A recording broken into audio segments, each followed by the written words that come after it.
Қайрашымызды күттірміз. Алла қаласа бір 10 минут қалды шығуына. Бәріміз әр жерде топ етіп күттірміз. Қайрат Нұртас бостандыққа шықты.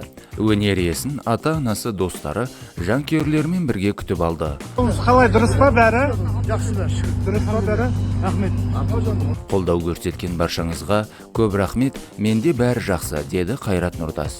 Әншінің анасы Гүлзира Айдарбекова өз сұхбатында мұндай қиындықты ешкімге тілемейтінін айтып, сындарлы сәтті қолдау білдіргенге алғысын білдірді.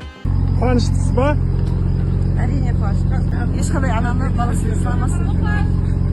Жүрекке алам салып, баламызды Аллахтан сұрайық, бәрі жақсы болсын. Айта кетейік, шараға әншінің достары, ата-анасы және отырар басылымының журналистері қатысты. Бірақ оның балаларының ешқайсысы ол жерде болмады. Олардың барлығы қазір шетелде жүрген көрінеді. Гүлзира Айдарбекова Қайраттың ұлдарының бірі, әкесі бостандыққа шыққанда әжесіне қалай телефон çalғанын скриншотқа түсіріп алған болатын. Абақтыдан босағаннан кейін Қайрат достарымен барып мейрамханаға босауын атап өтті. Алдын Гүлзира Айдарбекова Қайратты қамаудан босауын күтіп жатқанын хабарлаған болатын.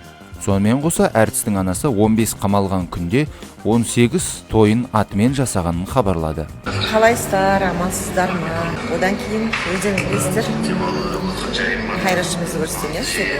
Нұреке, оқырмандарға сәлем деп қойшы. Сәлем, қалайсыздар? Қайрат Нұртас 15 тәулікке әкімшілік қамауға алуды арнайы абақтыда өтеген болатын.